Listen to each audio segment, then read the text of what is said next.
अस्सलाम वालेकुम गाइस, कैसे हैं आप सब। उम्मीद करता हूँ खैरियत से होंगे। आज हम आए अपनी एक नई वीडियो के साथ जो कि एक्सरसाइज 2.6 है और आप देख रहे हैं मैथमेटिक्स मेड इजी। उम्मीद करता हूँ कि 2 चैप्टर की हमने अभी तक जितनी एक्सरसाइजेस की हैं आपको सब अच्छे से समझ आई होंगी।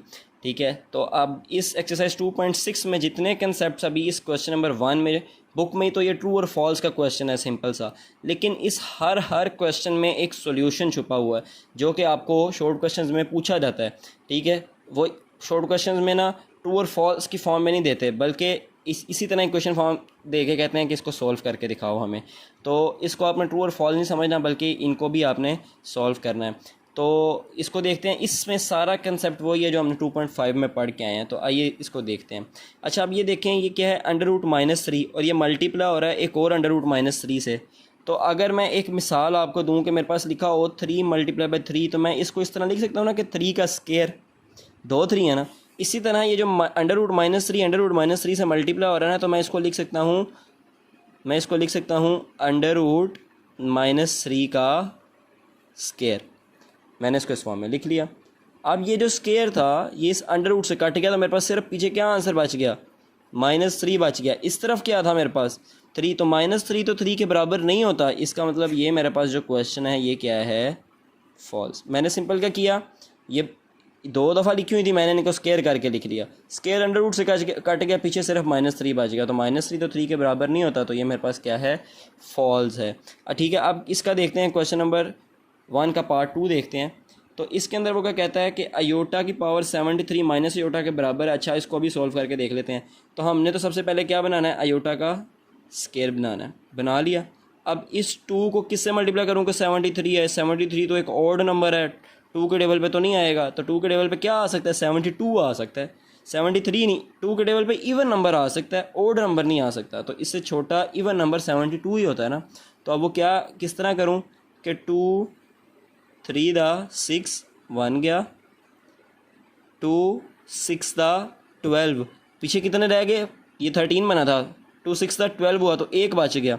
तो इस सारे से अयोटा 72 बन गया और मेरे पास इधर 1 अयोटा बच गया। ठीक है, यहाँ तो इस चीज़ की समझ लगी है कि मैंने अयोटा स्क्वायर को 36 से मल्टीप्लाई कर दिया, ये अयोटा 72 बन गया। और मेरे पास इधर अयोटा 73 थे, तो 1 अयोटा मैंने साथ लिख दिया। बिल्कुल उसी तरह एक्सरसाइज 2.5 में हम जिस तरह पढ़ के आए हैं। अयोटा स्क्वायर की क्या वैल्यू होती है, -1। -1 की पावर क्या आ गई मेरे पास 36, और ये वाला अयोटा इसी तरह। अब मैंने आपको ये बताया था कि किसी भी माइनस वाली वैल्यू की अगर पावर इवन नंबर हो, जिस तरह ये 36 इवन नंबर, तो वो माइनस प्लस में चेंज हो जाता है। किस में चेंज हो जाता है, प्लस में चेंज हो जाता है। तो इस माइनस की पावर क्या है 36, तो ये माइनस किस में चेंज हो जाएगा, प्लस में। और 1 की पावर जितनी मर्जी लिख लो, 1 की चाहे 1000 पावर लिख लो, तो वो इसी तरह लिखी जानी 1 × 1 × उसका जवाब हमारे पास जाके आखिर 1 ही आना है। तो ये 1 की पावर 36 का क्या मतलब है, 1 ही मतलब है। तो +1 अयोटा का मतलब क्या हुआ, प्लस अयोटा ही मतलब हुआ इसका, क्योंकि अयोटा एक दफ़ा लिख दो तो उसके साथ 1 लिखने की ज़रूरत नहीं होती। अब इस सारे का सोल्यूशन मेरे पास क्या आया, प्लस अयोटा। वो तो कह रहा था ये माइनस अयोटा के बराबर है, तो ये माइनस अयोटा के बराबर नहीं है। इसका मतलब उसने ये इक्वेशन गलत लिखी है, इसका आंसर प्लस अयोटा आना चाहिए। तो मैं इसको भी फॉल्स कर दूँगा। ठीक है, उसके बाद तीसरे क्वेश्चन पे आ जाएं। ये है अयोटा की पावर 10, इसको भी सोल्व कर लेते हैं। तो अयोटा स्क्वायर तो मैंने बनाना ही बनाना है। अयोटा स्क्वायर को किससे मल्टीप्लाई करूँ कि 10 आए, तो 2 5 दा 10। ठीक है, अच्छा, अब आगे इसको सोल्व करूँ तो अयोटा स्क्वायर की पावर क्या है, -1, और इसकी पावर क्या आ गई 5। अब इधर हमने पढ़ा कि किसी भी माइनस वाली वैल्यू की अगर पावर हो इवन नंबर, तो वो माइनस प्लस में चेंज हो जाता है। इसी तरह किसी भी माइनस वाली वैल्यू की अगर पावर हो ओड नंबर, तो वो माइनस माइनस ही रहता है, वो माइनस माइनस ही रहता है। तो इस माइनस की पावर एक ओड नंबर है जो कि 5 है, तो ये माइनस माइनस ही रहेगा। और 1 की जितनी मर्जी पावर हो उसका आंसर 1 ही आता है। तो अयोटा 10 को सॉल्व करके मेरा क्या आंसर आया, -1। और उसने भी क्या कहा था कि अयोटा 10 किसके बराबर है, -1 के ही बराबर है। तो इसका मतलब उसने बिल्कुल ठीक बात की थी, ये वाली मेरी इक्वेशन ट्रू है। ठीक है, अच्छा, उसके बाद वो क्या कहता है, कहता है conjugate of -6 iota plus iota square is -1 + 6 iota. इसका कॉन्जुगेट लेना है, तो देख लेते हैं ये आता है या नहीं आता। अब इसका कॉन्जुगेट कैसे लूँ, इसके अंदर तो आप देख रहे हैं 2 अयोटे हैं, तो हमारे पास तो कॉन्जुगेट लेने के लिए एक रियल नंबर होना चाहिए, एक इमेजिनरी नंबर होना चाहिए। इसके अंदर तो दोनों ही रियल है, नहीं सॉरी, इसके अंदर तो दोनों ही इमेजिनरी लग रहे हैं क्योंकि दोनों अयोटा वाले हैं। नहीं, बिल्कुल ऐसी बात नहीं है। एक जो वैल्यू है ना आयोटा स्केयर, इसकी वैल्यू होती है -1, तो मैं इसकी जगह इसकी वैल्यू पुट करूँगा। अब आप इधर देखें, ये क्या है, -6 आयोटा प्लस, इसी तरह लिखा रहने देता हूँ, आयोटा स्केयर की जगह इसकी वैल्यू लगाऊंगा, क्या होती है वो, -1 होती है।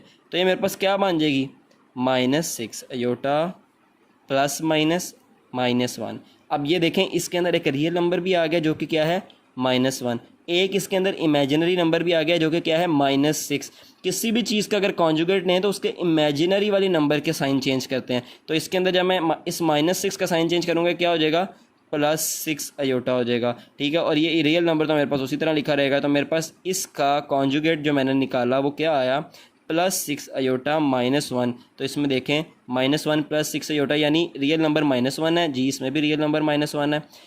इमेजिनरी नंबर +6 आयोटा है जी, इसमें भी इमेजिनरी नंबर +6 आयोटा है। तो इसका मतलब कॉन्जुगेट इस -6 आयोटा प्लस आयोटा स्केयर का -1 + 6 आयोटा ही है। देखें ना, इधर मेरे आंसर के अंदर 6 आयोटा पहले लिखा है और -1 बाद में लिखा है, इन्होंने पहले लिखा है। तो कान इधर से पकड़ लो या घुमा के पकड़ लो, बात तो एक ही है। तो ये मेरे पास आंसर क्या है, ट्रू है। फिर वो क्या कहता है difference of a complex number. एक कम्प्लेक्स नंबर दिया उसने a + b आयोटा, ये एक कम्प्लेक्स नंबर है। मैं लिख लेता हूँ, ए कम्प्लेक्स नंबर क्या है, a + b आयोटा।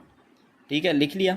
इसका क्या लेना है, डिफरेंस लेना है, यानी इसको सब्ट्रैक्ट करना है किसके साथ, and its conjugate. Difference of a number and its conjugate, यानी ये नंबर है और इसका एक कॉन्जुगेट है। कॉन्जुगेट इसका क्या होगा, a + b आयोटा ना, तो इसका कॉन्जुगेट क्या होगा, इसमें a के साथ आयोटा नहीं तो a रियल नंबर होगा, ये तो इसी तरह लिखा रहेगा।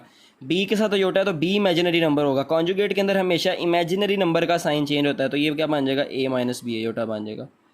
ठीक है, तो ये एक नंबर उसने मुझे दिया था a + b आयोटा, ये उसका कॉन्जुगेट मैंने निकाल लिया a - b आयोटा। इनका कहता है अगर डिफरेंस लो ना, अगर इनको सब्ट्रैक्ट करो तो आंसर रियल नंबर आना चाहिए। तो मैं इनको सब्ट्रैक्ट करके देख लेता हूँ क्या है मेरे पास, अच्छा इसकी ब्रैकेट रिमूव करते हैं, a + b आयोटा, बाहर क्या ब्रैकेट के माइनस, तो अंदर वाली रकम के क्या हो जाएंगे, साइन चेंज हो जाएंगे, -a + b आयोटा। ठीक है, अब ये a प्लस का है और ये a माइनस का है, तो आपस में काट गए, +b आयोटा +b आयोटा, कितने b आयोटा हो गए, 2b आयोटा हो गए।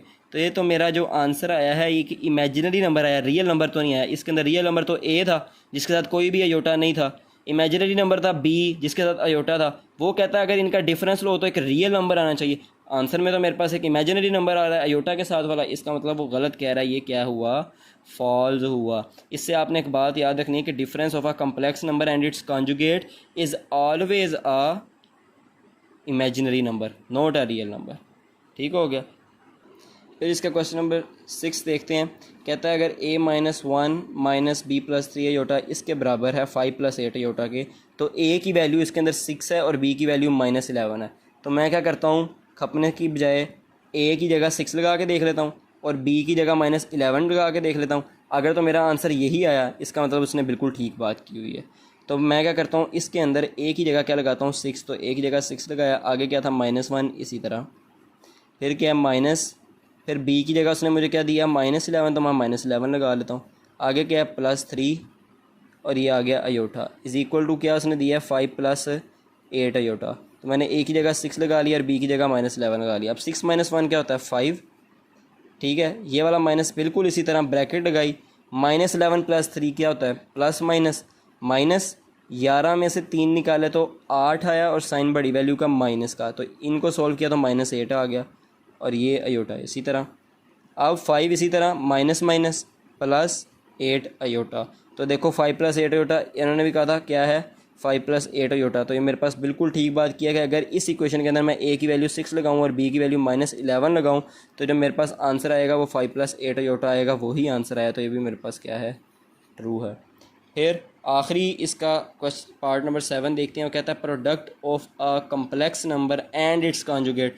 अब एक कम्प्लेक्स नंबर लेना है, जिस तरह इस क्वेश्चन में उसने खुद complex number a + b iota, तो चलो इधर भी मैं खुद ही ले लेता हूँ, a + b आयोटा ही ले लेता हूँ। ये मैंने a + b आयोटा ले लिया।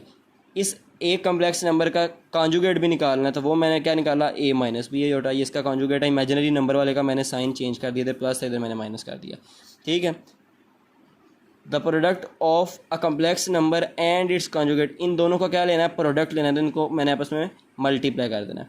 Is always a non negative. Non negative का मतलब है आंसर पॉजिटिव होगा, प्लस का साइन होगा। नॉन नेगेटिव यानी नेगेटिव नहीं होगा, इसका मतलब प्लस होगा। रियल नंबर, इसका मतलब है अगर मैं दो कम्प्लेक्स नंबर को आपस में मल्टीप्लाई करूं तो आंसर मेरे पास सिर्फ रियल नंबर आना चाहिए। तो अभी करके देख लेते हैं। ये तो देखें, ये ना मेरे पास किस फॉर्म में रकम आ गई है, ये मेरे पास इस फॉर्म में रकम आ गई है कि ए प्लस बी ए माइनस बी। तो ये तो यही वाली फॉर्म में रकम आ गई, ए प्लस बी ए माइनस बी। ये किसका फार्मूला होता है? ये होता है ए स्केयर माइनस बी स्केयर का फार्मूला होता। तो मैं इसको इस फॉर्म में, एक खुली हुई फॉर्म में उन्होंने मुझे दिया हुआ है, मैं इसको इस फार्मूले की फॉर्म में लिख दूंगा। तो ए वाली वैल्यू मेरे पास क्या है? ए ही है, तो ये बन जाएगा ए स्केयर माइनस क्या है? बी वाली वैल्यू, माइनस बी वाली वैल्यू मेरे पास क्या है? बी अयोटा, बी अयोटा का स्केयर। तो ये बन गई ए स्केयर माइनस बी। दिया था ना A plus B iota A minus B iota, तो बन गया A square minus B iota square. अब ए स्केयर तो बिल्कुल इसी तरह लिखा रहेगा, माइनस ये वाला स्केयर अब बी के ऊपर भी और अयोटा के ऊपर भी है, तो ये क्या लिखा जाएगा? बी स्केयर, और अयोटा के ऊपर भी स्केयर है तो ये आ गया अयोटा स्केयर। यानी मैंने दोनों ये वाला स्केयर एक बी के ऊपर भी कर दिया और अयोटा के ऊपर भी कर दिया। अब इसको सोल्व करूँ, ए स्केयर माइनस बी स्केयर, और अयोटा स्केयर की क्या वैल्यू होती है? -1। ठीक है, ए स्केयर माइनस इसी तरह लिखा रहने दें। जब -1 इस बी स्केयर से मल्टीप्लाई होगा तो इसको बना देगा माइनस बी स्केयर, फिर A square minus minus plus B square. ये मेरे पास इसका आंसर आया। आप देखें इन दोनों में किसी भी रकम के साथ, ए के साथ भी और बी के साथ भी, आंसर में अयोटा नहीं है। सिर्फ जिसके साथ अयोटा हो वो वाली वैल्यू मेरे पास इमेजिनरी नंबर होती है। इसमें किसी के साथ भी अयोटा नहीं है, तो इसमें कोई भी वैल्यू मेरे पास इमेजिनरी नंबर नहीं है। इसका मतलब ये दोनों मेरे पास रियल नंबर हैं। इनको प्लस करूँगा तो आंसर फिर रियल नंबर ही आएगा, और इनमें से दोनों में से किसी के साथ भी माइनस का साइन नहीं है। तो देखें, the product of a complex number and its conjugate is always a non negative, यानी प्लस में आएगा रियल नंबर, और ये रियल नंबर ही हैं जिनमें किसी के साथ अयोटा नहीं है। तो इसने बिल्कुल ठीक बात की है, तो इसने क्या कहा है? ट्रू कहा है। ठीक है, तो यहाँ पे मेरे ये ट्रू फॉल्स वाला सेक्शन ख़त्म हो गया। थोड़े से कम्प्लेक्स थे लेकिन ट्रिकी थे, आपने बस इनको ध्यान से सॉल्व करना है, और जब आप सॉल्व करेंगे तो आपके लिए ये कुछ भी मुश्किल नहीं है। तो उम्मीद करता हूँ आपको इन क्वेश्चंस की भी समझ आई होगी, और इस वीडियो को अपने दोस्तों के साथ भी शेयर करें, चैनल को ज़्यादा से ज़्यादा लाइक करें, सब्सक्राइब करें, और अगली वीडियो तक के लिए अल्लाह हाफिज़।